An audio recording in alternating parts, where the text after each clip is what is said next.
Λοιπόν, κυρίες και κύριοι, επειδή οι εποχές που περνάμε είναι πάρα πολύ δύσκολες, επειδή έχουν βαλθεί άπαντες εντός και εκτός να μας καταρακώσουν όχι μόνο οικονομικά, αλλά και ηθικά και πνευματικά, επειδή έχουμε ακούσει τα χειρότερα δυνατά τα τελευταία τουλάχιστον 3 χρόνια ως λαός, ότι είμαστε ό,τι χειρότερο έχει περάσει τέλος πάντων από τον πλανήτη, νομίζω ότι θα μας κάνει πάρα πολύ καλό να ταξιδέψουμε λίγο στο χώρο και στο χρόνο. Η αφορμή είναι μια καταπληκτική έκθεση με εφευρέσεις των αρχαίων Ελλήνων, με εφευρέσεις ασύλληπτες για 2.000 χρόνια πριν σας μιλάμε, που δείχνει ότι δεν μπορεί απλώς κάποια λαμπρά μυαλά να πέρασαν από αυτόν τον τόπο. Πρέπει να μιλάμε για κάποιους άλλους πολιτισμούς, για κάποια πράγματα που ξεχάστηκαν ή που, εν πάση περιπτώσει, τουλάχιστον εμείς δεν τα διδαχτήκαμε ποτέ, όπως και όσο θα έπρεπε. Μας ταξιδεύει ο κύριος Κώστας Κοτσανάς με μια καταπληκτική έκθεση τέτοιων εφευρέσεων. Όλη αυτή η δράση γίνεται στο πλαίσιο του Μήλου των Ξωτικών. Είναι μια πρωτοβουλία, άλλη μια εξαιρετική πρωτοβουλία του Ιτρίκαλα. Και ελάτε πραγματικά λίγο να ανεβάσουμε το ηθικό μας. Πρώτα απ' όλα να σας καλωσορίσουμε στα Τρίκαλα και να σας ευχαριστήσουμε για την παρουσία σας, κύριε Κοτσανά. Και εγώ σας ευχαριστώ. Να πούμε ότι εδώ, σε αυτόν τον υπέροχο χώρο, στο Κουρσούμ Τζαμί, φιλοξενείται μέχρι τις 4 Γενάρη η κινητή έκθεση του Μουσείου Αρχαίας Ελληνικής Τεχνολογίας. Η κινητή έκθεση περιλαμβάνει μια εξαιρετική επιλογή από τα 350 εκθέματα του Μουσείου Αρχαίας Ελληνικής Τεχνολογίας που αναφέρονται σε σημαντικότατες εφευρέσεις των αρχαίων Ελλήνων. Ξεκινώντας από το ρομπότ υπηρέτρια του Φίλωνος, για παράδειγμα, και φτάνοντας μέχρι το κινητό αυτοματοθέατρο και το σταθερό αυτοματοθέατρο του Ρήνου του Αλεξανδρέως, που θα λέγαμε ότι ήταν ο κινηματογράφος των αρχαίων Ελλήνων. Ασύλληπτα πράγματα. Να ρωτήσω, πριν μας ξεκινήσετε έτσι την ξενάγηση, να ρωτήσω πώς ξεκίνησε όλη αυτή η ιστορία, πού βρίσκεται η έκθεση μόνιμα, γιατί τώρα είναι η κινητή, μας είπατε. Ναι. Ένα μέρος που ταξιδεύει, φαντάζομαι, στην Ελλάδα και στον κόσμο. Αυτή η δουλειά είναι πάρα πολλών χρόνων, σχεδόν 25 χρόνια, έρευνα, μελέτη, κατασκευή. Το μουσείο βρίσκεται στο Κατάκολο, εκεί είναι η έδρα του μουσείου, μαζί με το Μουσείο Αρχαίων Ελληνικών Μουσικών Οργάνων και Αρχαίων Ελληνικών Παιχνιδιών. Κάποια στιγμή θα φέρουμε και τα μουσικά όργανα εδώ και τα παιχνίδια. Μπορούμε τώρα λοιπόν να ξεκινήσουμε λίγο την περιήγησή μας.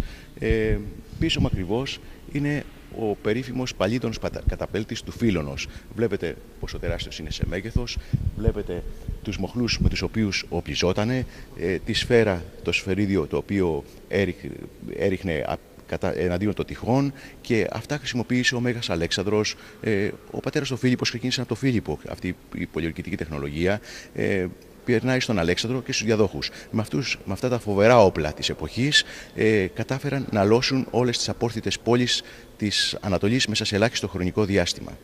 Και είχατε τη δυνατότητα, διότι αυτή η μπάλα που βλέπουμε εδώ μπροστά είναι ασήκωτη. Ναι, είναι 20 κιλά.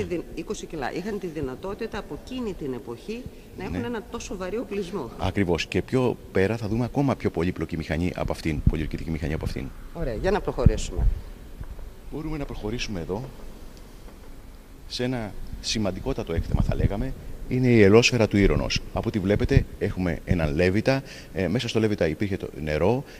Έβαζαν φωτιά, το νερό γινόταν ατμός, ανέβαινε από τους 2 σωληνίσκους στη σφαίρα και έβγαινε με ταχύτητα από τα 2 ακροφύσια.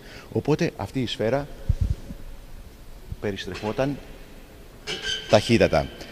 Ξέρετε, είναι πάρα πολύ σημαντική, παρόλο που την άφησαν σε αυτό το στάδιο οι αρχαίοι Έλληνες. Αν οι κοινωνικο-οικονομικοπολιτικές συνθήκες της εποχής, θα λέγαμε, το επέτρεπαν, ή ο ίδιος ο Ήρων ή κάποιος μαθητής του θα τοποθετούσε μια τροχαλία δίπλα σε αυτή τη σφαίρα, θα την τοποθετούσε όλη την κατασκευή πάνω σε μια άμαξα, θα οδηγούσε με έναν ημάντα την κίνηση στους τροχούς της άμαξας και θα είχαμε την ατμάμαξα. Αν την τοποθετούσε σε ένα μήλο, θα είχαμε τον ατμόμηλο. Σε ένα πλοίο, το ατμόπλοιο. Άρα θα μπορούσε να έχει συντελεστεί η βιομηχανική επανάσταση από εκείνα τα χρόνια. Για φανταστείτε, όλα αυτά να είχαν γίνει, η βιομηχανική επανάσταση να είχε συντελεστεί 1500 χρόνια νωρίτερα, που θα ήμασταν τώρα. Η ελόσφαιρα του Ήρωνος, η πρώτη ατμομηχανή λοιπόν της ιστορίας. Ακριβώς, ο πρώτος ατμοστρόβιλος. Καταπληκτικά. Λοιπόν, να περάσουμε σε έναν από τους πρώτους γερανούς. Γιατί οι αρχαίοι Έλληνες, αντίθεση με άλλους λαούς, για παράδειγμα τους Αιγύπτιους, που είχαν σπουδαία οικοδομικά έργα, όπως τις πυραμίδες, τους υπέροχους ναούς, όπως το Καρνάκ, οι Αιγύπτιοι δεν χρησιμοποίησαν όμως τεχνολογία. Ξέρουμε ότι χρησιμοποίησαν και κειμένα επίπεδα, ράμπες δηλαδή, από άμμο, με πολύ προσωπικό, με σκοινιά, για να χτίσουν όλα αυτά τα υπέροχα έργα. Οι αρχαίοι Έλληνες, ολιγάριθμοι, που σε κάθε πόλη έπρεπε να χτίσουν έναν υπέροχο ναό, αναγκάστηκαν να εφεύρουν τεχνολογία, εφήβραν τα πολύσπαστα, τα βαρούλκα, τους γερανούς. Να δούμε αυτό το γερανό, έναν από τους πρώτους γερανούς τι κάνει. Ξέρετε, αυτή η πέτρα είναι γύρω στα 20 κιλά. Αυτή είναι γύρω στα 40. Με δυσκολία μπορεί να τη σηκώσει ένας ενήλικας. Κοιτάξτε τώρα, να πω ότι όταν έρχονται οι μαθητές, βάζουμε το πιο μικρό καμωμένο κοριτσάκι με το μικρό της δάχτυλο να τη σηκώσει. Ας το δούμε λίγο.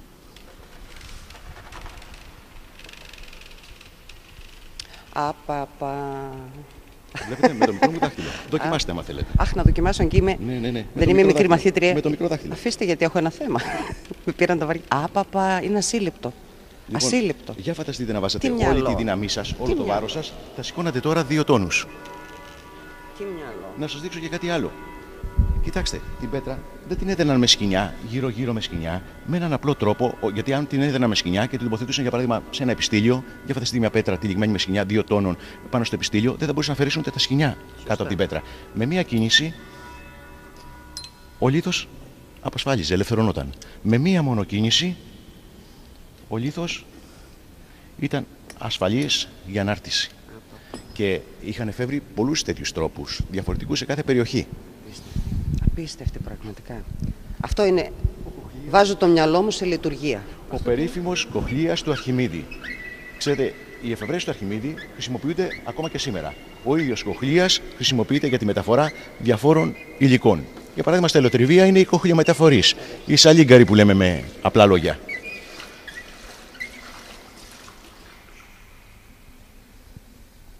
Και έτσι μπορούσε να αντλήσει νερό από οπουδήποτε. Καταπληκτικό. Δεν ξέρω, η κάμερα το παίρνει. Για ας έρθει λίγο από εδώ. Ωραία. Γιατί έχουμε και τους προβολείς λίγο κόντρα. Καταπληκτικό. Να πούμε ότι στόχος του μουσείου, όπως και της κινητής έκθεσης, είναι να αποδείξει κάτι που θα λέγαμε ότι μας είναι συγκλονιστικό. Ότι η τεχνολογία των αρχαίων Ελλήνων, λίγο πριν το τέλος του αρχαίου ελληνικού κόσμου, ήταν σοκαριστικά όμοια με τις απαρχές της τωρινής μας τεχνολογίας. Μπορεί αυτό να μας φαίνεται περίεργο, αλλά πολύ εύκολα θα το δούμε αν ανοίξουμε το καπό ενός αυτοκινήτου, μιας Mercedes. Τι θα δούμε στη μηχανή? Θα δούμε κοχλίες και περικόχλια. Θα δούμε δοντοτούς τροχούς και κανόνες και ατέρμονες. Θα δούμε τροχαλίες και ημάντες, αλυσοτροχούς και αλυσίδες, έμβολα και κυλίδρους, υδραυλικές βαλβίδες και υδραυλικούς ελεγκτές. Όλα αυτά είναι μερικά μόνο από τα εφευρήματα των αρχαίων Ελλήνων, με τα οποία οι αρχαίοι Έλληνες κατασκεύαζαν πολύπλοκους μηχανισμούς, όπως το ρομπότ που αναφέραμε, όπως το αυτόματο θέατρο και πολλά άλλα. Όλη αυτή την τεχνολογία, όλα αυτά υπήρξαν κληροδοτήματα για το δυτικό πολιτισμό, ο οποίος τα επανέκτησε μετά από 1000 χρόνια ορίμανσης. Έπρεπε να περάσουν. Έτσι μου θυμίζεται αυτό που είχε πει ο Χίτλερ κάποια στιγμή, ότι τους ζηλεύω αυτούς τους Έλληνες, διότι τα έχουν πει και τα έχουν κάνει όλα. Και τα έχουν φτιάξει όλα. Έτσι. Λοιπόν, μετά από 1000 χρόνια λοιπόν οριμότητας, τα επανέκτησε ο δυτικός πολιτισμός ανέξοδα, ανεμπόδιστα, και αυτό δείχνει, αυτό το μήνυμα, το σημαντικό μήνυμα της έκθεσης, πόσα περισσότερα από όσα νομίζουμε χρωστά ο δυτικός τεχνολογικός πολιτισμός στους Έλληνες. Έτσι, πείτε τα έτσι, να μας πληγώσετε λίγο παραπάνω. Τώρα που έχουμε και ένα θέμα με τους Ευρωπαίους εταίρους, ποια είναι η Ευρώπη και ποιοι οι Ευρωπαίοι. Να το δούμε στην πράξη. Αυτή είναι λίγο κοντά μόνο να μην σας κάνω. Λοιπόν, να τα δούμε στην πράξη. Αυτή είναι μια πυροσβεστική αντλία. Ξεκινά από τον Κτησίβιο, 3ο αιώνας π.Χ. και βελτιώνεται και περιγράφεται από τον Ήρωνα. Για κοιτάξτε την. Εδώ βλέπουμε αυτό το κανόνι, θα λέγαμε, που προσβάλλει τη φωτιά, περιστρέφεται στο οριζόντιο επίπεδο, στο κατακόρυφο επίπεδο, άρα μπορούμε να στοχεύσουμε όπου βρίσκεται η φωτιά, και 2 άνδρες εδώ, θα λέγαμε κάνανε τραμπάλα. Για να το δούμε τι κάνει. Κοιτάξτε, με το μικρό μου δάχτυλο πόση πίεση μας δίνει με το μικρό μου δαχτυλάκι. 3ο αιώνας π.Χ. Ξεκινάει από τον 3ο αιώνα π.Χ. από το Κτησίβιο. Τι θέλω να σας δείξω εδώ? Ότι είναι μια αντλία δίδυμη, εμβολοφόρα, παλιδρομική, ίδια και παράλλαχτη με αυτές τις αντλίες που βλέπουμε στις ταινίες εποχής που μας παρουσιάζουν την Ευρώπη, την Αμερική πριν από 150 χρόνια. Έμβολα και κυλίδρους που σας είπα, εφευρήματα των αρχαίων Ελλήνων.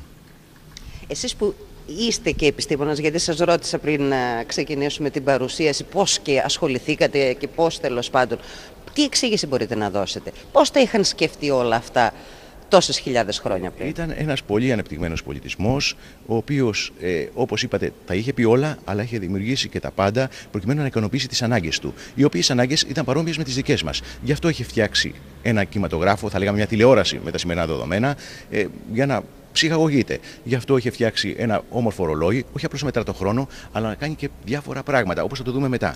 Γι' αυτό είχε δημιουργήσει ένα συναγερμό. Να πω λίγο πριν συνεχίσουμε έτσι και το δικό μου τον πόνο, γιατί έχω μια ιδιαίτερη αδυναμία στα της εκπαίδευσης. Πόσο διαφορετικά θα ήταν τα πράγματα αν κάποια από αυτά τα μαθαίναμε στα σχολικά μας χρόνια, στα μαθητικά μας χρόνια, αντί να παίρνουμε μια στήρα γνώση και τα περισσότερα παιδιά, τα ακούτε, φαντάζομαι, να λένε τι τα θέλουμε μωρέ τώρα, τα αρχαία ελληνικά και την ιστορία των αρχαίων και όλα αυτά. Νομίζω ότι η εποχή μας επιβάλλει να μάθουμε για αυτά τα πράγματα, γιατί εδώ, όπως θα δείτε σε λίγο, δεν μαθαίνουμε μόνο ιστορία, μαθαίνουμε φυσική, μαθαίνουμε όλες αυτές τις μαθηματικά, όλες αυτές τις επιστήμες. Θα το δείτε στην πορεία. Και άμεση εφαρμογή πια καθαρά στη ζωή μας. Λοιπόν, ένας συναγερμός πόρτας. Για να το δούμε λίγο στην πράξη.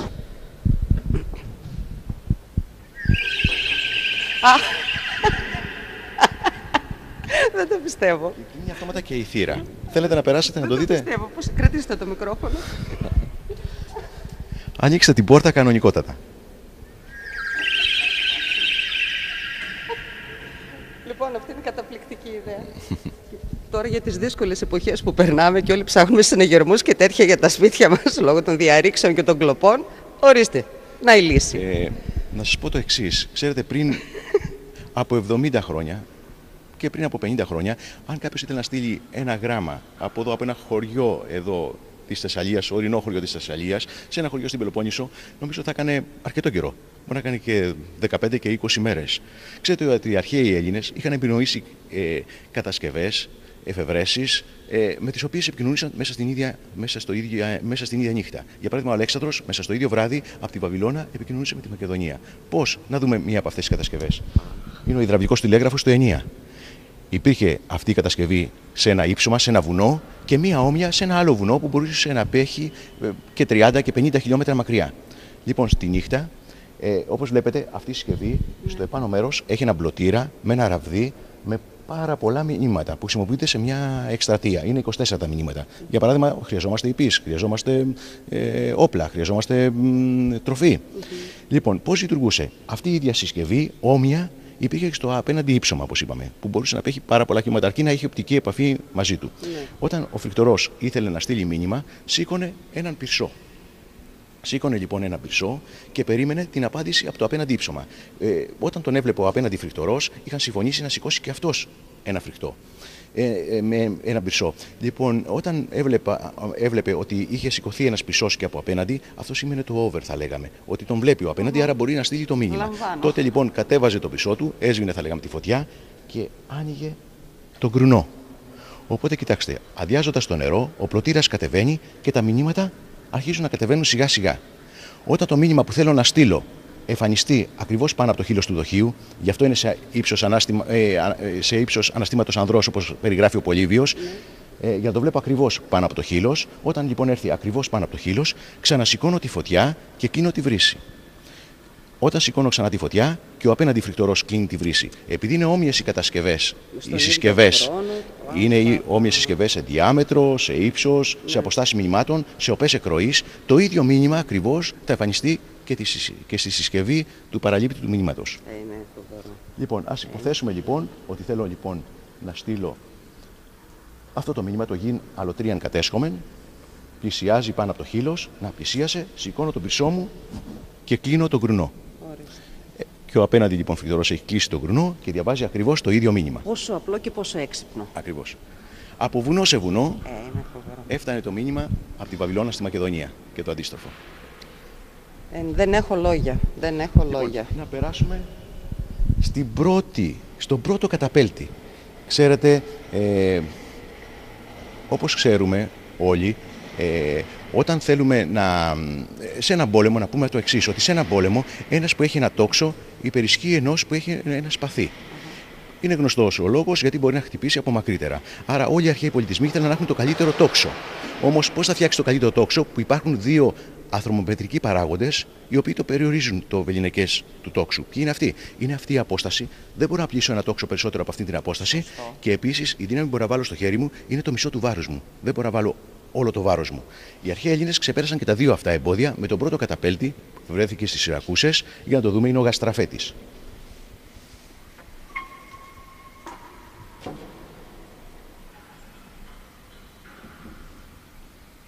Ας αφαιρέσουμε το τέλος. Λοιπόν, όπως βλέπουμε, είναι γύρω στο 1,5 μέτρο, αλλά δεν μπορώ να το απειλήσω με τα χέρια. Το τοποθέτησαν στο έδαφος και μάλλον να πάω λίγο πιο κάτω, να έχουμε λίγο περισσότερο χώρο. Λοιπόν, στο έδαφος και στη γάστρα, εξού και το όνομα Γαστραφέτης. Λοιπόν, και πίεζαν, άρα ξεπέρασα το ένα εμπόδιο που είναι 1,5 μέτρο και δεύτερον η δύναμη που μπορώ να βάλω πλέον είναι όλο το βάρος μου, όχι το μισό βάρος μου. Και αρχίζουμε λοιπόν και οπλίζουμε. Βλέπετε, οπλίζουμε, σε κάθε δόντι ασφαλίζει με όλο το βάρος και όταν φτάσουμε στο μέρος που επιθυμούμε, από αυτήν εδώ τη θέση, από αυτή εδώ τη θέση λοιπόν, απασφάλιζαν, βλέπετε έχει μια σκανδάλη, βλέπετε τη σκανδάλη, απασφάλιζαν και το βέλος εκτοσευόταν. Δεν ξέρω, είναι τρομακτικό αυτό το πράγμα. Σας παρακολουθώ και δεν μπορώ να το πιστέψω. Να δούμε ένα καταπληκτικό όμως όπλο. Σαν μοντέλο, είναι ο πολυβόλος καταπέλτης του Διονυσίου. Ξέρετε τι κάνει αυτό? Όσο περιστρέφουμε τους μοχλούς, παίρνει ένα βέλος από τη φαρέτρα αυτόματα, το κατεβάζει κάτω, το πλύζει, το ελευθερώνει, μετά παίρνει καινούριο βέλος, το πλύζει, το ελευθερώνει και ούτω καθεξής. Ένα πολυβόλο. Ο πολυβόλος καταπέλτης του Διονυσίου. Ποια εποχή μιλάμε τώρα? Μιλάμε για τον 3ο αιώνα π.Χ. Μιλάμε για το αποκορύφωμα της καταπελτικής τεχνολογίας. Εδώ. Να δούμε το υδραυλικό ρολόι του Αρχιμίδη. Μάλλον να το δούμε λίγο ζωντανά. Λοιπόν, αυτό το ρολόι, βλέπετε ότι έχει δύο γαλματίδια και δύο δακτυλίους. Αυτοί κινούνται. Ο ένας μας δείχνει τις ώρες που περνάνε και ο άλλος τις ώρες που απομένουν. Δεν ξέρω αν βλέπετε σιγά σιγά που κινείται το δαχτυλίδι. Τώρα το έχω βάλει να δουλεύει γρήγορα για το μπορούμε να το παρακολουθήσουμε. Κοιτάξτε όμως τα μάτια που αλλάζουν χρώμα κάθε ώρα. Και όχι μόνο αυτό, στην αλλαγή της ώρας, όταν το δαχτυλίδι αυτό φτάσει μεταξύ 4ης και 5ης ώρας, θα δούμε το εξής. Ένα σφαιρίδιο θα πέσει αυτόματα, θα ανοίξει ο κόρακας το στόμα του, θα ακούσουμε το χτύπο, θα πέσει κάτω, τα φίδια που βλέπουμε στο κάτω μέρος θα βγουν έξω προς τα πουλιά, θα συρρήξουν και θα ακουστεί, δηλαδή βλέπουμε να γίνεται μια παράσταση να εμφανίζεται μπροστά μας. Λοιπόν, είμαστε στην αλλαγή των ματιών, βλέπετε του χρώματος, έρχονται τα καινούρια μάτια τώρα. Βλέπετε που κατεβαίνουν τα καινούρια μάτια.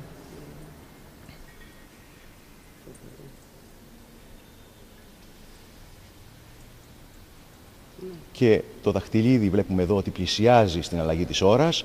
Μόλις πλησιάσει, λοιπόν, να τα μάτια που κατεβαίνουν τα καινούρια. Κάθε ώρα έχει το δικό της χρώμα ματιών. Λοιπόν, πλησιάζει, άρα κοιτάζουμε κάτω τον κόρακα και κάτω τα φίδια. Νομίζω ότι είναι η ώρα... Να. Υπερπαραγωγή είναι αυτό, δεν είναι απλώς ένα ρολόι. Να περάσουμε, να το κλείσουμε. Είναι φοβερό.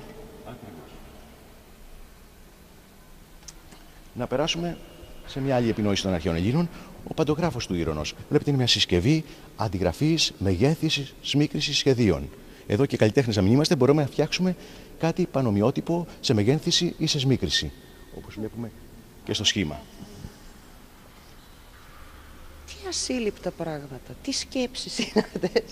Φοβερό. Λοιπόν, αν σας εντυπωσίασε το ρολόι του Αρχιμίδη, τι να πούμε για το ρολόι, το περίφημο ρολόι του Κτησιβίου, το οποίο είναι ένα θαύμα του αυτοματισμού. Να το βλέπουμε και λίγο ζωντανά να λειτουργεί. Γιατί θαύμα του αυτοματισμού?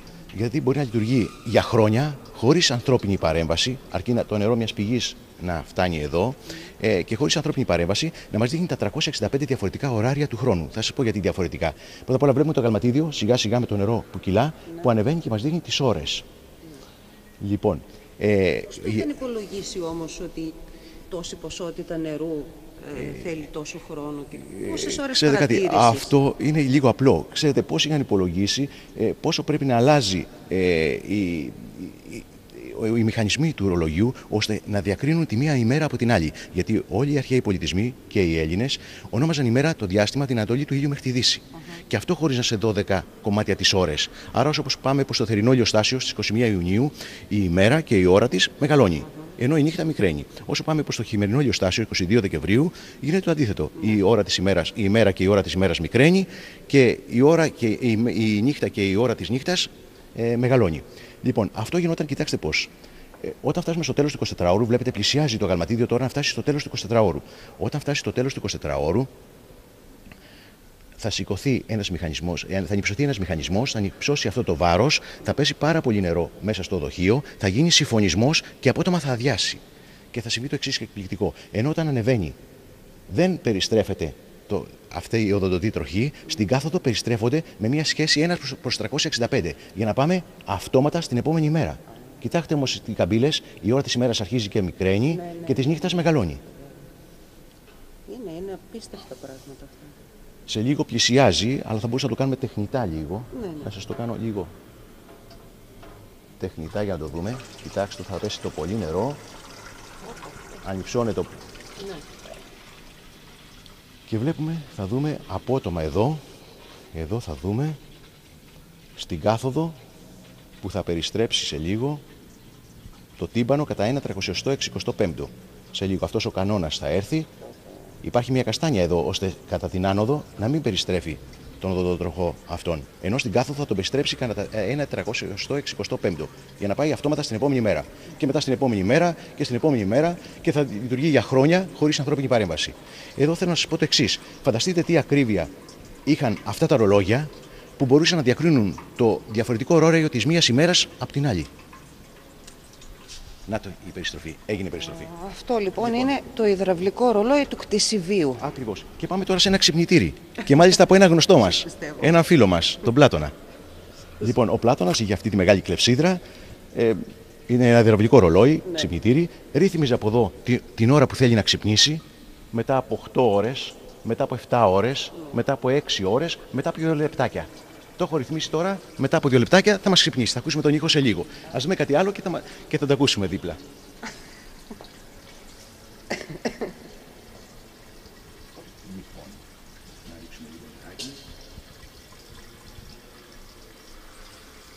Και όμορφο το ξυπνητήρι πάντως. Αυτό θα τα λέω.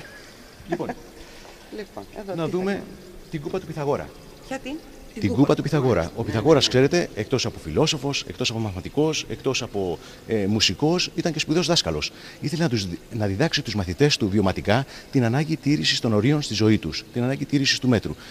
Έλεγε ότι όποιος είναι πλεονέκτης, αλαζόνας, θα έρθει η τιμωρία μετά και θα χάσει όχι μόνο το περισσότερο που θέλει να αποκτήσει, αλλά ό,τι έχει αποκτήσει μέχρι τότε. Είναι αυτό που λέει ο λαός μας: όποιος θέλει τα πολλά, χάνει και τα λίγα. Οι αρχαίοι Έλληνες έλεγαν: είναι η ύβρις, ο αλαζόνας είναι η ύβρις, μετά θα έρθει η δικαιοσύνη, η νέμεσης και μετά θα ακολουθήσει η τιμωρία, η τύσης. Ύβρις, νέμεσης, τύσης. Αυτά δεν θυμόμασταν. Λοιπόν, έλεγε στους μαθητές του και εμένα μου αρέσει ο ίνος. Θέλω να πίνω ίνο, ένα ποτήρι την ημέρα μέχρι το όριο. Βλέπετε τη γραμμή του ορίου. Αν είμαστε κάτω από το όριο.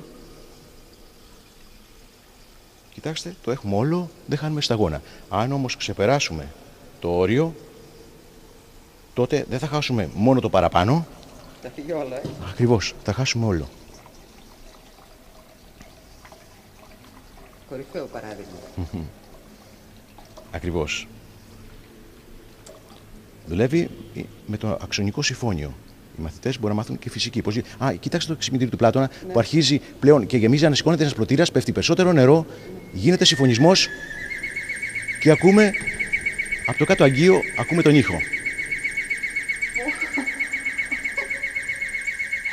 Νομίζω ότι ξύπνησε πάρα πολύ ωραία ο Πλάτωνας με τον ήχο ενός πουλιού. Και πώς βγαίνει αυτός ο ήχος τώρα, κύριε Κοτσανά? Λοιπόν, εδώ. Δεν το πιστεύω. Μετά ακολουθεί ένας δεύτερος ήχος. Βλέπετε, ένας συρριχτός ήχος. Αν δεν ξυπνήσουμε με αυτόν τον συρριχτό ήχο, σίγουρα θα ξυπνήσουμε. Λοιπόν, πώς παράγεται το κελάιδισμα? Μάλλον αυτός ο ήχος παράγεται, όπως βλέπετε, υπάρχει ένας αυλός βυθισμένος. Μάλλον θα είναι καλύτερα να το εξηγήσουμε πιο κάτω, που είναι πιο εμφανής η κατασκευή. Θα σας το θυμηθώ και θα σας το δείξω λίγο πιο κάτω. Τώρα το πρόσεξα ότι εδώ πέρα έχει τρυπούλα, είναι κάτι σαν φλογέρα. Ναι, θα το δούμε όμως πιο καθαρά σε μια άλλη κατασκευή πιο κάτω. Ωραία, τέλειο. Λοιπόν, βλέπετε και σαν οικολόγος ο Πλάτωνας, έγινε ένα τέταρτο δοχείο λοιπόν. το νερό να πέφτει στο τέταρτο δοχείο, ώστε το επόμενο βράδυ να το επαναχρησιμοποιήσει. Λοιπόν. Και το άλλο το ρολόι. Και το ρολόι δουλεύει σαν ρολόι. Συνεχίζει την επόμενη ώρα και δουλεύει σαν ρολόι. Ακριβώς. Λοιπόν, να περάσουμε σε δύο μαγικά, θα λέγαμε. Ναι. Να δούμε πρώτα απ' όλα τη μαγική Ινοχόη του Φίλωνος, 3ος αιώνας π.Χ. Γιατί μαγική Ινοχόη? Γιατί, κοιτάξτε, με την ίδια κίνηση ο Ινοχώος μπορούσε να σερβίρει ίνο, νερό, νερωμένο ίνο. Με την ίδια κίνηση. Δεν χρειάζεται να κουβαλάει μαζί του 3 Ινοχώες. Για να το δούμε. Να της πούμε, Ινοχόη, δώσε ίνο. Για κοιτάξτε. Δίνει ίνο. Ναι. Αν της πούμε, Ινοχόη, δώσε νερό, θα μας δώσει νερό. Κοιτάξτε, θα μας δώσει νερό. Αν της δούμε, Ινοχόη, δώσε νερωμένο ίνο. Πώς γίνεται, τι πατάτε, κάτι πατάτε. Για να δούμε πώς γίνεται. Ξέρετε, η Ινοχόη έχει φυσικά ένα διάφραγμα. Εδώ είναι το δοχείο του ίνου, εδώ του νερού. Ναι. Δύο σωληνίσκους, από τους οποίους εκραίει ο ίνος και το νερό, ο οποίος είναι μέσα, ο ένας μέσα στον άλλον. Και αφού τη γεμίσουμε με ίνο και νερό, μετά την κλείνουμε. Ναι. Και όπως ξέρουμε όλοι, το βαρέλι με το κρασί που έχουμε στο σπίτι μας, αν δεν αναπνέει από πουθενά, δεν παίρνει από πουθενά αέρα, δεν μπορεί να μας δώσει από την κάνουλα κρασί. Έτσι και αυτό. Όταν τη γύρω δεν δίνει τίποτε. Πρέπει να πάρει από κάπου αέρα. Γιατί αλλιώς δημιουργείται κενό και δεν μας δίνει τίποτε. Από πού παίρνει όμως αέρα? Κοιτάξτε, κάτω από τον αντίχειρά μου.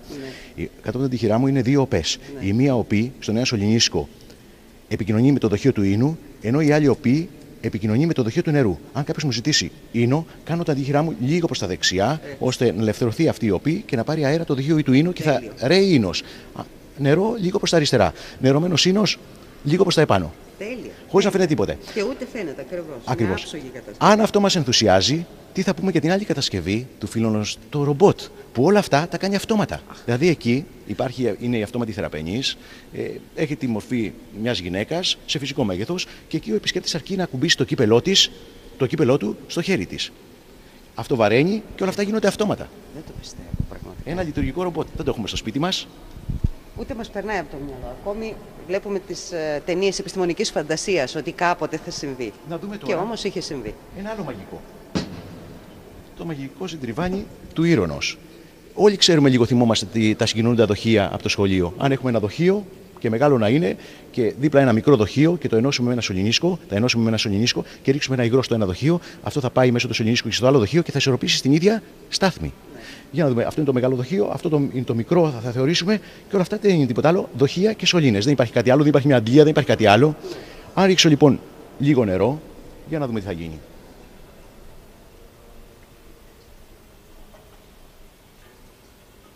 Τι βλέπουμε? Φαινομενικά ανατρέπεται αυτός ο νόμος της δοσιστατικής. Δημιουργείται ένας πίδακας. Και το πιο φοβερό, αυτό το νερό που έριξα δεν τελειώνει. Φαίνεται να μην τελειώνει ποτέ. Κάνει ανακύκλωση και συνεχίζει συνεχώς. Να και φυσική λοιπόν για τα παιδιά. Δεν υπάρχει καλύτερος τρόπος για να μάθει κάποιος φυσική. Ακριβώς. Μέσα το παιχνίδι, μέσα τη μαγεία. Είναι ασύλληπτο. Τι να πω. Μπορούμε να προχωρήσουμε.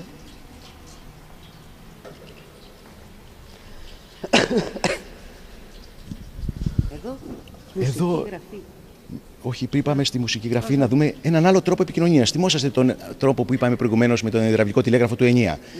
Αν θυμόσαστε, ήταν γρήγορος, πολύ γρήγορος τρόπος, αλλά είχε ένα μειονέκτημα. Δεν μπορούσαμε να στείλουμε ένα οποιοδήποτε μήνυμα, έπρεπε να είναι ένα από τα προσυμφωνημένα μηνύματα. Εδώ μπορούμε να στείλουμε οποιοδήποτε μήνυμα θέλουμε. Γράμμα-γράμμα. Πώς γινόταν αυτό? Βλέπετε εδώ αυτούς τους τοίχους, τους δύο τοίχους, ήταν σε ένα ύψωμα και σε ένα άλλο ύψωμα πίσω, 30 χιλιόμετρα μακριά, ήταν δύο άλλοι τοίχοι. Και μπορούσαν να αρτηθούν πυρσί στους τοίχους. Όταν θέλουμε να στείλουμε ένα γράμμα, βλέπετε την αλφαβήτα, την έχουμε χωρίσει σε 5 πινακίδες, με 5 γράμματα στην κάθε μία.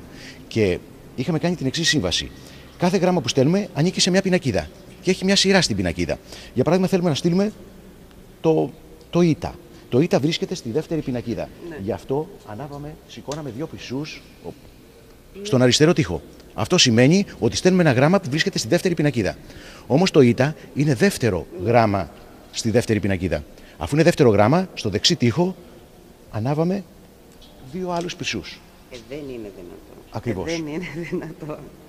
Δηλαδή, για παράδειγμα. Δεύτερη πινακίδα, δεύτερο γράμμα. Ακριβώς. Να το δούμε άλλη μια φορά. Είναι φοβερό. Να το δούμε και μια άλλη περίπτωση. Να δούμε αυτό. Αυτή τη στιγμή ποιο γράμμα θα λέγατε ότι έχουμε? Τρίτη πινακίδα. Μπράβο. Ο αριστερός τοίχος μας λέει ότι είναι στην τρίτη πινακίδα. Ναι. Ποιο γράμμα όμως στην τρίτη πινακίδα? Το πρώτο. Ένας πυρσός. Όχι. Τους αριθμούς των πυρσών κοιτάζουμε. Τους αριθμούς των πυρσών. Πόσες φωτιές έχουμε? Μόνο μία. Άρα είναι το πρώτο. Άρα τρίτη πινακίδα. Το λάμδα. Κάτι άλλο. Έτσι λοιπόν γράμμα μπορούσαν να στείλουν οποιοδήποτε μήνυμα. Αυτό θα πει επικοινωνία. Τέλειο. Λοιπόν, εδώ θα δούμε δύο μουσικά όργανα. Τι θα δούμε? Θα δούμε το μονόχορδο του Πυθαγόρα και με το οποίο, ένα επιστημονικό όργανο με το οποίο ο Πυθαγόρας μελετούσε τις νότες, τους μουσικούς φθόγκους και τα διαστήματα, τα μαθηματικά διαστήματα που τις διέπουν και τις παράγουν. Και εδώ την ύδραυλη. Τι είναι η ύδραυλης? Με απλά λόγια, το πιάνο των αρχαίων Ελλήνων. Βλέπετε, το πρώτο πληκτροφόρο όργανο παγκοσμίως. Είναι ο πρόγονος του εκκλησιαστικού οργάνου. Πώς λειτουργούσε? Δύο δούλοι έσπρωχναν τους μοχλούς όπως βλέπετε. Το δελφίνι βλέπετε που κουνά την ουρά του, μας δίνει τον αέρα. Είναι η βαλβίδα εισαγωγής του αέρα, η βαλβίδα εξαγωγής. Και ξέρετε, ο ευφυής κτησίβιος, μιλάμε για 3ο αιώνα π.Χ., οδήγησε τον αέρα, όχι κατευθείαν στο πληκτρολόγιο, γιατί δεν θα είχαμε σταθερότητα στις νότες, αλλά στο πνιγαία όπως το ονομάζουμε, που τοποθετημένος μέσα στο νερό, ώστε η παραπάνω πίεση του αέρα να φύγει σαν φυσαλίδες μέσα από το νερό, ώστε με σταθερή πίεση ο υπόλοιπος αέρας να έρθει στο πληκτρολόγιο και να παραχθούν οι νότες. Εδώ δίπλα βλέπουμε στην οθόνη, ας το δούμε λίγο στην οθόνη, ακούμε το τραγούδι του Σίκυλου από αυτήν εδώ την ύδραυλη. Αυτός ο κύριος που παίζει είναι της Συμφωνικής Ορχήστρας του Αμβούργου και παίζει στο φεστιβάλ Ολυμπίας Κινηματογράφου Ολυμπίας για παιδιά και νέους, παίζει το τραγούδι του Σίκυλου. Ο Σίκυλος ήταν ένας λυρικός ποιητής, έζησε στις Τράλεις, κοντά στην Έφεσο, και όταν πέθανε η γυναίκα του Ευτέρπη, τοποθέτησε μια επιτίβια πλάκα. Και στην πλάκα επάνω είχε γράψει ένα επίγραμμα. Έλεγε εικόνα με περισσότερο παρά πέτρα. Με τοποθέτησε εδώ ο Σίκυλος να μείνω μια ζωντανή ανάμνηση. Ένα μνημείο για πάντα. Ένα μνημείο για πάντα ήθελε να μείνει λοιπόν ο Σίκυλος, αυτή η πέτρα. Και είμαστε τυχεροί γιατί κάτω από την πέτρα είχε γράψει το τραγούδι. Αν δείτε το τραγούδι, βλέπετε μεγαλογράμματη γραφή, χωρίς κενά, αυτή την περίοδο οι Έλληνες. Πάνω από κάθε συλλαβή είναι σημειωμένη η νότα. Να το βλέπουμε τώρα, είναι η νότα. Πάνω από την νότα είναι η αξία, ο χρόνος που διαρκεί. Ναι. Είμαστε τυχεροί λοιπόν που έχουμε νότες και αξίες από την αρχαιότητα. Είμαστε άτυχοι όμως που ποτέ δεν τα μάθαμε. Αντιδράνε τα ρολόγια στο βάθος, μου φαίνεται. Ναι, τα ρολόγια συνεχίζουν να δουλεύουν σαν ρολόγια. Το έχουμε αφήσει ανοιχτό το ένα ρολόι και συνεχίζει να δουλεύει. Και είμαστε τυχεροί λοιπόν που έχουμε νότες και αξίες από εκείνη την εποχή. Και το τραγούδι διαχρονικότατο. Όσο ζεις, λάμπε, καθόλου μη λυπάσαι, γιατί η ζωή είναι σύντομη και ο χρόνος στο τέλος απαιτεί. Και είχε μια ιστορία αυτή η πέτρα. Ξέρετε, χάθηκε όπως όλα τα αρχαία. Το 1883 σε ένας καφές ξαναβρέθηκε. Το 22 με την Μικρασιατική καταστροφή ξαναχάθηκε. Και ένας τουρίστας, ένας περιηγητής, τη βρίσκει στον κήπο μιας γυναίκας, η οποία την είχε σπάσει βέβαια στη βάση της. Της άρεσε η πέτρα όμως, αλλά επειδή ο κήπος ήταν κατηφορικός, έπρεπε να στέκεται σωστά. Λοιπόν, τη είχε σπάσει στο κάτω μέρος και είχε τοποθετήσει πάνω μια γλάστρα. Και ευτυχώς που βρέθηκε και τώρα είναι στο Εθνικό Μουσείο της Δανίας, στην Κοπεχάγη. Μπορούμε να την θαυμάσουμε. Ένα μνημείο για πάντα, όπως ήθελε ο Σίκυλος. Φοβερό. Λοιπόν, όλοι ξέρουμε από τα χρόνια στο σχολείο, τότε που κάναμε την ευκλήδιο γεωμετρία, που γίναμε τα προβλήματα όλα με τη χρήση κανόνα και διαβήτη. Όμως προβλήματα μέχρι δευτέρου βαθμού, εξισώσεις. Όταν όμως συναντάμε προβλήματα μεγαλύτερου βαθμού, όπως τρίτου και τετάρτου, τότε δεν αρκεί ο κανόνας και ο διαβήτης. Πρέπει να έχουμε άλλα όργανα. Λοιπόν, οι αρχαίοι Έλληνες, επειδή είχαν τέτοια προβλήματα, όπως ο διπλασιασμός του κύβου, είναι το δίλιο πρόβλημα, το περίφημο δίλιο πρόβλημα, η τριχοτόμηση της γωνίας, είχαν δημιουργήσει τους περίφημους γεωμετρικούς κινηματικούς μηχανισμούς με τους οποίους επήλυαν προβλήματα τρίτου και τετάρτου βαθμού. Εδώ βλέπω μια σειρά από ορολόγια. Να πω ότι έχει πέσει λίγο η ψυχολογία μου προς στιγμήν. Διότι είναι ασύλληπτα αυτά για μας. Και δυστυχώς λυπάμαι πάρα πολύ που είναι έτοιμα.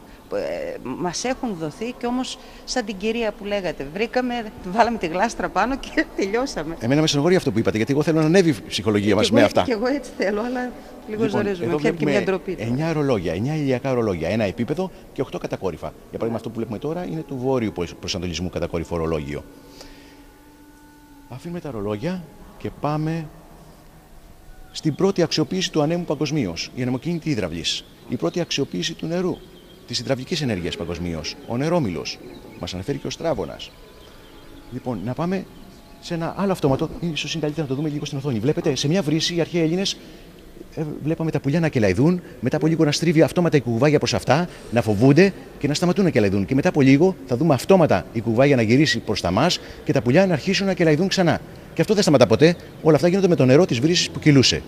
Δηλαδή, ο αρχαίος Έλληνας δεν ήθελε μια απλή βρύση, μια βρύση για να εντυπωσιάσει, ήθελε να γίνεται και να παρουσιάζεται και μια παράσταση. Με μορφές να κινούνται, με ήχους να παράγονται και να ενθουσιάζεται. Θα μπορούσα να το δούμε. Α, σας είχα αποσχεθεί, έπρεπε να σας το δείξω ζωντανό, γιατί σας είχα αποσχεθεί πώς παράγεται ο ήχος. Λοιπόν, να το δούμε λίγο. Εδώ έχω κάνει μια ανακύκλωση, έτσι, δεν έχουμε μια πηγή να μας δίνει το νερό. Για να δείτε λοιπόν πώς παράγεται ο ήχος. Εδώ υπάρχει ένας αυλός με πλάγια γλωσσοτομία που καταλήγει μέσα σε νερό. Λοιπόν, όταν κατέληγε στο νερό, ξέρετε, αν δεν κατέληγε στο νερό θα έβγαζε μία συχνότητα. Όμως επειδή καταλήγει στο νερό, το νερό πάλεται με την πίεση του αέρα, αλλάζει το ηχητικό μήκος του αυλού και παράγεται ο ήχος. Θα ξαναξεκίναγε τώρα. Λοιπόν, για να δούμε τώρα εδώ ένα θαύμα.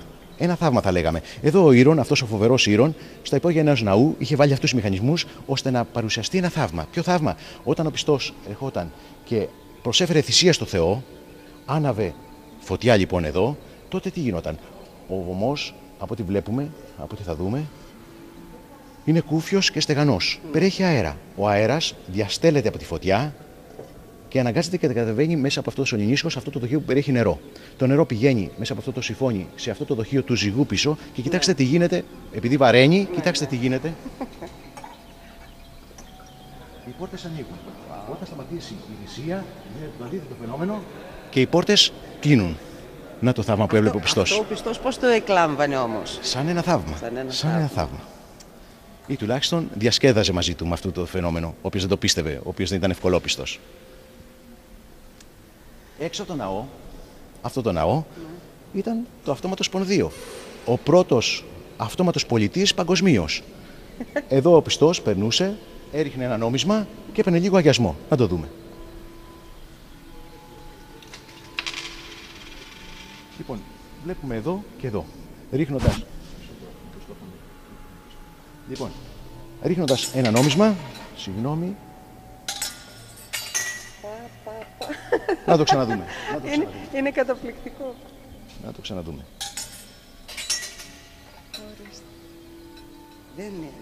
Δεν ξέρω, είναι ασύλληπτο. Είναι ασύλληπτο.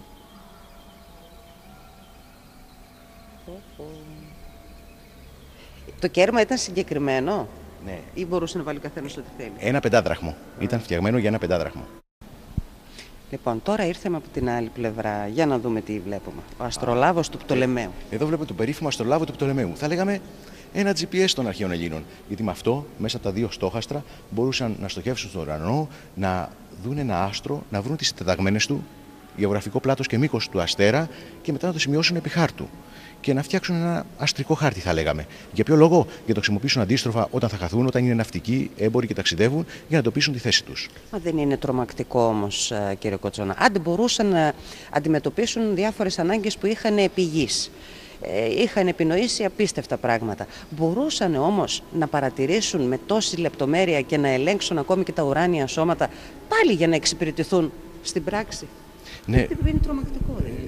Φυσικά, και ξέρετε, ο ύπαρχος, αυτός ο σπουδαίος αστρονόμος, είχε φτιάξει ένα καταπληκτικό αστρικό χάρτη με τις συνταγμένες των όλων των τότε γνωστών αστεριών. Και πάμε τώρα στο λάπτοπ. Ακριβώς, το λίγο είναι αρκετά γνωστός αυτή την εποχή. Είναι ο περίφημος υπολογιστικός μηχανισμός των αντικειθήρων. Όπως ξέρετε, βρέθηκε στο περίφημο ναυάγιο των αντικειθήρων και θα λέγαμε ότι ήταν το λάπτοπ των αρχαίων Ελλήνων. Με αυτό μπορούσαν να κάνουν πολλούς υπολογισμούς. Το λέμε λάπτοπ γιατί έχει μια είσοδο. Να τη είσοδο, αυτό το κομβίο, αν το περιστρέψω, θα κινηθούν αυτή η οδοντοτή τροχή. Είναι ο επεξεργαστής του, θα λέγαμε. Κάνει τις πράξεις και σαν αποτελέσματα μας δίνει στις κλίμακες και εμπρός και πίσω διάφορα ημερολογιακά και αστρονομικά στοιχεία. Για παράδειγμα, μπορώ να πάω στη ημερομηνία μας και τη σημερινή ημερομηνία, να πάω τον ήλιο εδώ στην σημερινή ημερομηνία και να δω πού βρίσκεται η σελήνη, τη φάση της. Αν συμβαίνει κάποιο σημαντικό ημερολογιακό γεγονός. Για τους αρχαίους Έλληνες, σημαντικά ημερολογιακά γεγονότα ήταν οι αθλητικοί αγώνες. Τα Ολύμπια, τα Πύθια, τα Νέμαια, τα Ιστίμια, τα Νάια. Ή κάποιο σημαντικό αστρονομικό γεγονός. Μια έκλειψη ηλίου, σελήνης. Ή το ανάποδο. Θα μπορούσα να πάω στο μέλλον, πολλά χρόνια στο μέλλον ή πολλά χρόνια στο παρελθόν, για να προβλέψω ή να εντοπίσω κάποιο σημαντικό ημερολογιακό ή αστρονομικό γεγονός. Δηλαδή μια έκλειψη ηλίου. Πότε θα γίνει ή πότε έγινε και ποια ώρα έγινε αυτή. Εδώ σηκώνουμε τα χέρια. Ποιος το δημιούργησε γνωρίζουμε? Κοιτάξτε να δείτε.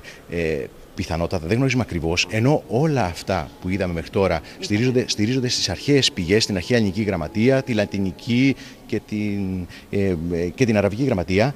Σε αυτό έχουμε το έβριμα. Όμως ξέρουμε από τις διάφορες πηγές ότι ξεκινάει η ιστορία του από τον Αρχιμίδη, που πρώτος αρχίζει και φτιάχνει τέτοιες κατασκευές, κάποια πλανητάρια, την ουρανόσφαιρα, και μετά διάφοροι άλλοι όπως Ιδόνιος, ο Εύδοξος, ο Απολώνιος.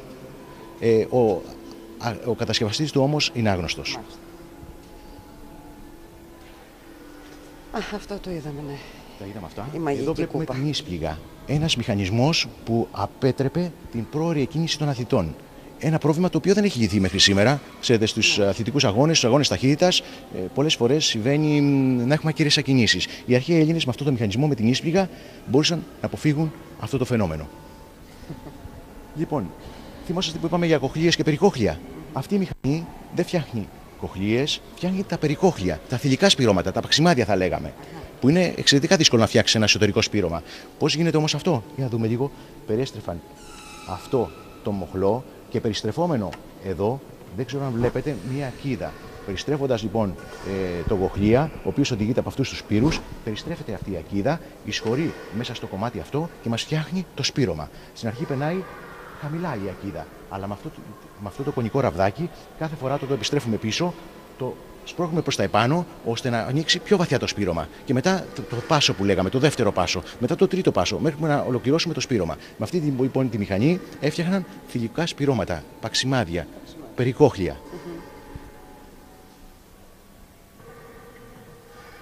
Ο αυτόματος κρατήρας, όμως δεν το βλέπουμε λίγο ζωντανά, αυτός είναι ο πρώτος, θα λέγαμε, αυτόματος ελεκτής στάθμης της ιστορίας. Εδώ περνούσε ένας περαστικός, αφαιρούσε μια ποσότητα νερού ή ίνου και αυτό το δοχείο αυτόματα συμπήρωνε τόση ακριβώς ποσότητα. Ούτε σταγόνα περισσότερη ή λιγότερη. Και μάλιστα πολλές φορές ήταν κρυμμένο πίσω από ένα τοίχο και ο περαστικός έβλεπε ένα δοχείο το οποίο δεν άδειαζε ποτέ. Όσο έπαιρνε, τόσο αυτόματα συμπλήρωνε. Λοιπόν, εδώ βλέπουμε μια καταπληκτική επινόηση του Ήρωνος του Αλεξανδρέως. Είναι το κινητό αυτόματο θέατρο του Ήρωνος. Αυτό, ξέρετε, αν τραβήξω το σκηνάκι, αυτόματα αρχίζει να κινείται, προγραμματισμένα, θα κάνει στροφές, ελικοειδείς κινήσεις, μπορεί να ξεπεράσει όλα τα εμπόδια εδώ στο χώρο, να πάει σε ένα σημείο να σταθεί και να μας δείξει μια παράσταση. Την παράσταση του Διονύσου, όπου θα ανάψει αυτόματα φωτιά στο βωμό.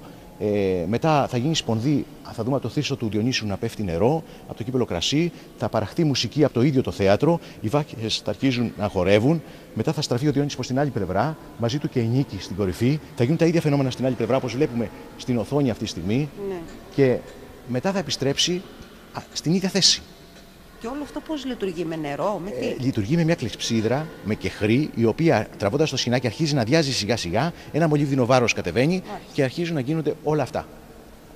Να περάσουμε εδώ σε δύο αστρονομικά όργανα, το τετράντα και την πληθή του Υπάρχου, αυτού του φοβερού Έλληνα, καταπληκτικού Έλληνα αστρονόμου, του μεγαλύτερου αστρονόμου της αρχαιότητας, και να περάσουμε σε δύο παιχνίδια των αρχαίων Ελλήνων.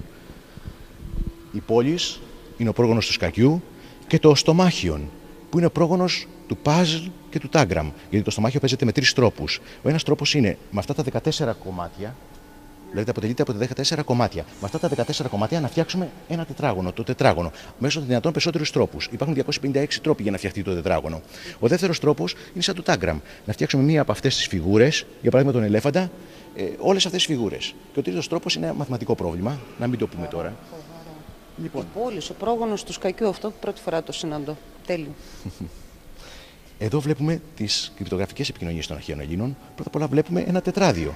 Τα Ελληνόπουλα δεν έγραφαν λοιπόν σε λίθινες πλάκες με σφυρί και καλέμι. Να τα τετράδια τους. Τα βλέπουμε εδώ. Βλέπουμε ξύλινα, μπορούσαν να έχουν περισσότερα φύλλα, σκαμμένα και μέσα υπήρχε λιωμένο κερί. Και έγραφαν με ένα απλό ξύλο, μυτερό στη μία άκρη, πλακουτσό στην άλλη άκρη, με τη μύτη έγραφαν, με την πλακουτσή πλευρά έσβηναν. Αλλά εδώ θέλουμε να δείξουμε τις κρυπτογραφικές επικοινωνίες. Δείχνουμε πώς επικοινωνούσαν κρυπτογραφικά με τελείες. Και ένας άλλος κρυπτογραφικός τρόπος να το δείξουμε τώρα εδώ είναι η κρυπτία σκητάλη, η λακωνική σκητάλη. Οι Σπαρτιάτες στο μεγαλύτερο διάστημα της ιστορίας τους είχαν δύο βασιλιάδες, ένα βασιλιά στην πόλη, έναν αρχιστράτηγο, πολλούς πολέμους, γι' αυτό για ασφάλεια είχαν τους δύο βασιλείς. Και όταν ήθελε ο ένας να στείλει μήνυμα στον άλλον, κρυφά, είχαν το ίδιο ξύλο, στρογγυλό, όπως βλέπετε, το ίδιο κυλιδρικό ξύλο, το είχαν κόψει στη μέση, το ένα το είχε ο βασιλιάς στην πόλη, το άλλο ο αρχιστράτηγος. Και όταν ήθελε να στείλει μήνυμα ο ένας στον άλλον, έπαιρνε μια λεπτή δερματινή ταινία, την τύλιγε γύρω-γύρω από το ξύλο και έγραφε το μήνυμα οριζόντια. Ξετύλιγε την ταινία και την έδινε την ταινία μόνο στον ηλιοφόρο. Κανένας δεν μπορούσε να το διαβάσει γιατί τα γράμματα πλέον ήταν μπερδεμένα. Μόνο όταν έφτανε στον παραλήπτη που είχε το ίδιο ξύλο, το ίδιο κυλινδρικό ξύλο, ο οποίος την ξανατύλιγε και τα γράμματα συνέβηπταν και μπορούσε να τη διαβάσει. Και μάλιστα αυτό είναι ένα πραγματικό μήνυμα, λακωνικότατο, περιεκτικότατο όπως λέμε. Λέει Έριτα κάλα, μίδωρος απεσούα, πινότι τόνδρες, απορρίωμα στη Χρυδράν. Είναι μετά την πανολεθρία στις Αγινούσες που έπαθαν οι Σπαρτιάτες και λέει ότι πάθαν τα χειρότερα εκεί. Τα πλοία τους χάθηκαν. Ο μίδωρος ο αρχιστράτηγος πέθανε, οι άντρες τους πεινάνε και δεν ξέρουν τι να κάνουν. Και εδώ ο κρυπτογραφικός δίσκος του Ενία του στρατηγού που είδαμε τον υδραυλικό τηλέγραφο, αυτός ο δίσκος γράφει, αναφέρει κρυπτογραφικά εχθρός εν όψη. Δεν μπορούμε όμως να το διαβάσουμε, αλλά κοιτάξτε, απέναντι από αυτές τις δύο οπές, αυτή η οποία αντιστοιχεί στο Α, οι άλλες 23 τα υπόλοιπα γράμματα του αλφαβήτου, και για να στείλουμε το μήνυμα το εχθρός εν όψη, δένουμε το σπάγκο μας στο κέντρο, μετά περνάμε το νήμα από κάθε γράμμα, από το ε, το χ, το θ, το ρο, και στο τέλος το δένουμε. Το παίρνει ο αγγελιοφόρος, κανένας δεν μπορεί να το διαβάσει, μόνο ο παραλήπτης που ξέρει τον κώδικα, ξετυλίγει το νήμα και αρχίζει και σημειώνει τα γράμματα από δεξιά προς τα αριστερά για να μπορέσει να το διαβάσει. Πάντως το άλλο με το Μολυβάκι να ξέρετε ότι έχει διασωθεί στην ιστορία. Διότι θυμάμαι από τα μαθητικά μας χρόνια κάναμε και εμείς κονάκια πάνω σε μολύβια σε στυλό που μόνο εμείς μπορούσαμε να τα βγάλουμε. Μάλιστα. Είδατε, οικολογικότατα τα βιβλία και τα μολύβια των αρχαίων Ελλήνων. Δεν τέλειωναν ποτέ. Σε μια κρίση δεν θα είχαν πρόβλημα οικονομικό. Έτσι. Λοιπόν, εδώ βλέπουμε ένα ντόρνο, το ομοίωμα ενός ντόρνου, και εδώ ένα τρυπάνι. Ναι. Η Αρής. Για κοιτάξτε, κρατώντας αυτό το τρυπάνι, τραβώντας αυτό το νήμα, περιστρέφεται δεξιόστροφα και αριστερόστροφα. Για τη διάνοιξη οπών. Από το ρομπότ. Γιατί το περιμένω πώς και πώς. Λοιπόν, το ρομπότ το βλέπουμε, είναι εδώ. Είναι το μόνο έκθεμα που δεν ήρθε από τα 50 εδώ στα Τρίκαλα. Μπορούμε να το δούμε όμως στην οθόνη. Αυτό είναι. Βλέπουμε το εσωτερικό του εδώ. Αρκεί ο επισκέπτης να βάλει το κυπέλο του στο χέρι της. Αυτό κατεβαίνει. Στον ώμα ανασηκώνεται μία βαλβίδα. Εισχωρεί αέρα στο δοχείο του ίνου και παίρνουμε ίνο. Άμα αφαιρέσουμε το δοχείο τώρα με τον ίνο, πάρουμε το ποτήρι με τον ίνο, έχουμε μόνο ίνο. Αν το αφήσουμε κι άλλο, αρχίζει και ανοίγει και μια άλλη βαλβίδα που δίνει αέρα στο δοχείο του νερού και αρχίζει να μας το νερώνει. Αν το σηκώσουμε οποιαδήποτε στιγμή, σταματά η ροή. Γνωρίζουμε, είναι ένα καταπληκτικό ρομπότ. Γνωρίζουμε όλοι την θα θέλαμε. του Φίλωνος του Βεζαντίου, 3ο αιώνας π.Χ. Όλοι θα θέλαμε, νομίζω, στο σπίτι μας να έχουμε ένα τέτοιο ρομπότ, να σερβίρει τους καλεσμένους με πορτοκαλάδα, λεμονάδα, ό,τι επιθυμεί ο καθένας αυτόματα. Ίσως η σημαντικότερη εφεύρεση των αρχαίων Ελλήνων. Το σταθερό αυτοματοθέατο του Ήρωνος του Αλεξανδρέως, θα λέγαμε ότι είναι ο κινηματογράφος των αρχαίων Ελλήνων. Γιατί παίζει μια παράσταση αυτόματα, τραβώντας μόνο αυτό το σκηνάκι, αυτόματα λοιπόν, με κινούμενη εικόνα, ήχο και φωτορεαλισμό. Νομίζω μπορούμε να επανέλθουμε σε λίγο, που θα ξεκινήσει στην οθόνη για να το δείξουμε λίγο, στο τέλος.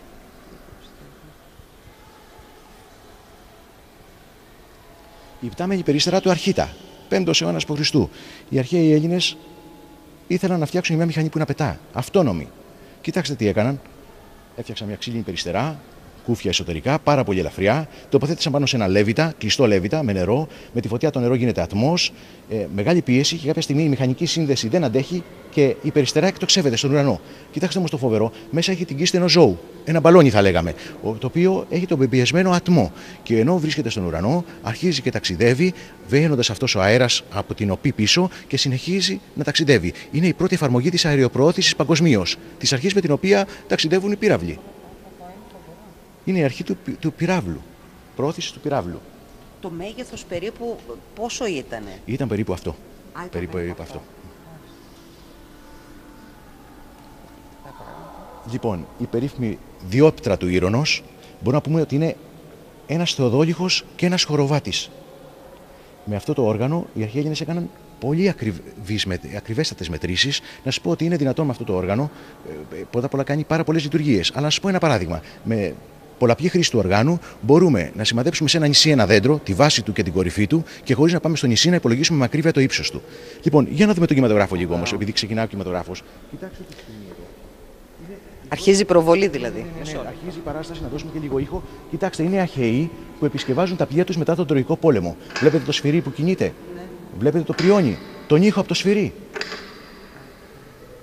Αυτός είναι ο μηχανισμός. Ναι, είναι ο μηχανισμός, έχει 32 μικρομηχανισμούς για να παραχθεί η παράσταση. Είναι ο μηχανισμός για τον ήχο του σφυριού. Μετά από λίγο κλείνουν οι θύρες για ένα δευτερόλεπτο μόνο. Και τότε κοιτάξτε τι γίνεται πίσω. Μια περώνη τραβιέται, ένα άλλο σκηνικό πέφτει. Και μόλις ανοίξουν οι θύρες, βλέπουμε την επόμενη σκηνή. Οι αχαιοί, μετά τον Τροϊκό πόλεμο, λοιπόν, να έχουν επισκευάσει τα πλοία τους και να τα σπρώχνουν στη θάλασσα. Μετά από λίγο θα δούμε ότι θα κλείσουν οι θύρες. Για ένα μόνο δευτερόλεπτο κλείνουν. Λοιπόν, και βλέπετε τώρα εδώ να γίνεται κάτι, να ξετυλίγεται ένα σκηνικό, να τυλίγεται σε ένα άλλο κύγιδρο, για να δούμε το εξής. Βλέπουμε θάλασσα και ουρανό. Και μετά από λίγο θα δούμε να εμφανίζονται τα πλοία των αχαιών.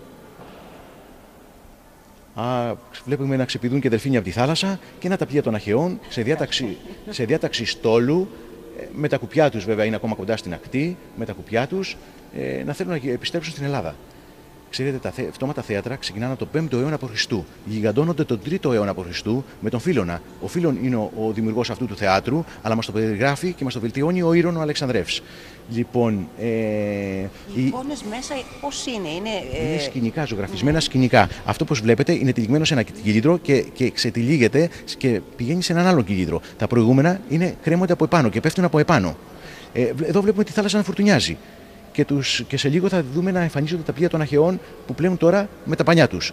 Να πούμε το μύθο όμως που περιγράφει, είναι ο μύθος του ναυπλίου. Οι αχαιοί στην Τρία σκότωσαν τον Παλαμίδη και γι' αυτό ο πατέρας του Ναύλιος θέλει να τους εκδικηθεί. Γι' αυτό στην επόμενη σκηνή θα το δούμε με τη βοήθεια με πρωτοπή της Αθηνάς να πηγαίνει σε ένα ακροτήρι, να σηκώνει ένα μπυρσό προκειμένου να τους ξεγελάσει, να τους δείξει ότι είναι φάρος, ότι είναι λιμάνι, να ξεγελαστούν οι αχαιοί και να τσακιστούν εκεί στα βράχια και να πνιγούν. Και να που βλέπουμε εδώ, να το ο Ναύλιος με την πρωτοπή της Αθηνάς, να ο Πυρσός, να τα βράχια κάτω που θέλει να ξεγελάσει τους αχαιούς. Και κοιτάξτε εδώ το φοβερό, ανάβει αυτόματα φωτιά, θα σας πω μετά πώς άναψε η φωτιά, προκειμένου να κάνει φωτορεαλιστική τη σκηνή. Κοιτάξτε που τρεμοπαίζει το φως να βγαίνει από τον Πυρσό και στην επόμενη σκηνή θα δούμε ότι όντως ξεγελάστηκαν οι αχαιοί, πήγαν εκεί που νόμιζαν ότι ήταν λιμάνι, να η κινητήρια δύναμη. Μια κλεψίδρα με άμμο και ένα μολύβδινο βάρος που κατεβαίνει και παρασύρει μαζί του τα σκοινιά που δίνουν τις κινήσεις. Τα σοφά χρονισμένα σκοινιά. Κοιτάξτε, οι αχαιοί έχουν τσακιστεί, τα καράβια έχουν τσακιστεί, να τα συντρίμια πάνω στη θάλασσα των καραβιών. Οι αχαιοί έχουν πνιγεί, αλλά ο Έαντας εκεί στη μέση, ο κύριος υπεύθυνος για το θάνατο του Παλαμίδη, να έχει επιζήσει, να κολυμπάει. Και εμφανίζεται ο απομηχανής θεός όπως όλους τους μύθους, να η Αθηνά. Όταν φτάσει στο τέλος, θα δείτε τρία πράγματα ταυτόχρονα. Θα δείτε αστραπή, θα ακούσετε βροντί και θα χαθεί ο Έαντας. Αστραπή, βροντί και χάθηκε ο Έαντας. Και τελειώνει ο μύθος, γυρνάει η Αθηνά, κρύβεται και τελειώνει ο μύθος. Διαγωνίζονταν οι αρχαίοι Έλληνες, οι θαυματοποιοί λέγονταν οι κατασκευαστές των θεάτρων αυτών, για το θαυμαστόν της λειτουργίας τους. Και έκαναν διαγωνισμούς. Δεν έμπαινε ανθρώπινο χέρι και σε όλη αυτή τη διαδικασία. Φυσικά, όλα αυτόματα. Φυσικά, όλα αυτόματα. Ο μεγαλύτερος αυτοματισμός, ο σπουδαιότερος αυτοματισμός της αρχαιότητας όλων των πολιτισμών. Για να δούμε εδώ. Ένα κανόνι. Ακριβώς, το κανόνι του Αρχιμίδη. Πώς λειτουργούσε? Ανοίγαμε αυτή την βάνα, ρίχναμε λίγο νερό και μετά την κλείναμε. Αυτό το δοχείο λοιπόν είχε νερό. Και αφού βάζαμε φωτιά και ζεστώνονταν το κανόνι καλά, τότε ανοίγαμε αυτή τη βαλβίδα. Το νερό έπεφτε ακαρία έπεφτε στο εσωτερικό του κανονιού. Ακαρία γινόταν ατμός με πάρα πολύ μεγάλη πίεση. Και με τη μεγάλη πίεση ένα σφαιρίδιο, εδώ ξέρετε είναι κλειστό και έχει μια οπή που είναι το σφαιρίδιο. Πίεζε το σφαιρίδιο, το οποίο σφαιρίδιο πίεζε αυτή τη ράβδο, έσπαγε από την πίεση αυτή η ράβδος και το σφαιρίδιο εκτοξευόταν. Αν θέλαμε μεγαλύτερο βεληνικές, τοποθετούσαν ισχυρότερη ράβδο εδώ. Και να δείξουμε και αυτό ήταν λοιπόν το κανόνι του Αρχιμίδη και μια άλλη κατασκευή του Αρχιμίδη, εδώ δίπλα μας, το δόμετρο του Αρχιμίδη. Το δόμετρο θα λέγαμε ότι είναι το ταξίμετρο, το σημερινό μας ταξίμετρο, ο πρόγονος του ταξίμετρου. Λοιπόν, για κοιτάξτε, αν κινηθεί λίγο. Για κοιτάξτε που έρχεται ένα δόντι και μας περιστρέφει τον τροχό. Ο τροχός όπως περιστρέφεται με ένα δόντι περιστρέφει αυτό το τύμπανο. Όταν περιστραφεί σε 8 περιστροφές του τροχού έχουμε μια περιστραφή στο πάνω τύμπανο. Με Όταν περιστραφεί αυτό, κάνει έναν κύκλο, αυτό το είπαμε θα κάνει ένα 30. Όταν αυτό περιστραφεί και κάνει έναν κύκλο, μια περιστροφή, αυτό θα περιστραφεί κατά ένα 30.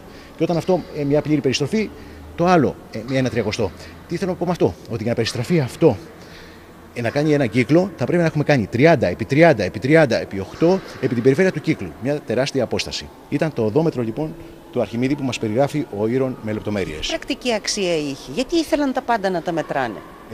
Κοίταξτε να δείτε, οι αρχαίοι Έλληνες είχαν, με τις κατακτήσεις που έκαναν, όλος ο κόσμος, ο γνωστός κόσμος σχεδόν τότε, ήταν ελληνικός. Έπρεπε κάποια στιγμή να χαρτογραφήσουν. Ξέρετε, οι αρχαίοι Έλληνες έκαναν χαρτογραφήσεις, έκαναν ναυτικά ταξίδια, έφτιαχναν χάρτες, ο περίφημος χάρτης του Πτολεμαίου, που απεικόνιζε με σχετική ακρίβεια, μεγάλη ακρίβεια τον τότε κόσμο. Αυτά για να γίνουν έπρεπε να έχουν τέτοια όργανα, να μετράνε αποστάσεις, τα αστρονομικά όργανα, οι διόπτρες, όλα αυτά χρησιμοποιούνταν για όλες αυτές τις εφαρμογές. Τέλειο. Δεν έχω λόγια ειλικρινά. Βέβαια πρέπει να ξανάρθουμε έτσι αναλυτικά, ξανά να καθίσουμε, να τα μελετήσουμε. Τώρα, νομίζω ότι τουλάχιστον δώσαμε ένα στίγμα, έστω με την κινητή έκθεση, ότι η τεχνολογία των αρχαίων Ελλήνων, λίγο πριν το τέλος του αρχαίου ελληνικού κόσμου, ότι ήταν συγκλονιστικά όμοια με τις απαρχές της τωρινής μας τεχνολογίας. Πρέπει οπωσδήποτε να έρθουν τα παιδιά. Αυτό είναι σίγουρο. Βέβαια και οι μεγάλοι, νομίζω ότι θα μείνουμε άφωνοι. Στην αρχή τουλάχιστον αυτό υπέστην. Χαίρομαι, είδα χτες τα παιδιά, είδα πολλά παιδιά που ήρθαν εδώ, τα είδα πόσο χαίρονταν με αυτές τις επινοήσεις των αρχαίων Ελλήνων, πόσο ενθουσιασμένα ήταν κατά τη διάρκεια της χενάγησης εδώ και βλέπω ότι φεύγουν από αυτό το όμορφο τζαμί, βγαίνουν από την πόρτα λοιπόν από αυτό το όμορφο τζαμί περισσότερο Έλληνες. Και με περισσότερα ερεθίσματα για ένα καλύτερο και ουσιαστικότερο ίσως ψάξιμο. Δεν ξέρετε πόσα σημείωσα τώρα στο μυαλό μου και θα τα σημειώσω μετά και με χαρτί και με μολύβι για να ανατρέξω στις πηγές. Και μαθαίνοντας λίγο πράγματα για τις αρχές της φυσικής, των μαθηματικών, της ιστορίας. Είναι μια τέλεια ιστορία αυτό που γίνεται μέσα στο Κουρσούμ Τζαμί. Μέχρι πότε είπατε θα διαρκέσει η έκθεση? Μέχρι τις 4 Γενάρη. Μέχρι 4 Ιανουαρίου. Και θα λειτουργεί πρωί-απόγευμα? Ναι, πρωί-απόγευμα και μάλιστα εδώ έχει φροντίσει η εταιρεία η Τρίκαλα του Δήμου των Τρικάλων. Έχει φροντίσει να έχει 6 ξεναγούς, οπότε νομίζω ότι όλοι θα ευχαριστηθούν. Θα υπάρχει και επίδειξη εκθεμάτων. Νομίζω ότι όλοι θα ευχαριστηθούν την ξενάγηση εδώ σε αυτή την έκθεση. Είναι καταπληκτικό. Το συνιστώ ανεπιφύλακτα, κυρίες και κύριοι. Ειδικά θα κλείσω έτσι όπως ξεκινήσαμε αυτή την ξενάγηση, ειδικά στην εποχή μας, ειδικά αυτή την περίοδο με αυτά που ζούμε και με τις καθημερινές κατραπακές που μας έχουν καταρακώσει και ηθικά, νομίζω θα σας κάνει καλό. Θα μας κάνει καλό. Οπότε ραντεβού στο τζαμί. Να σας ευχαριστήσω πολύ.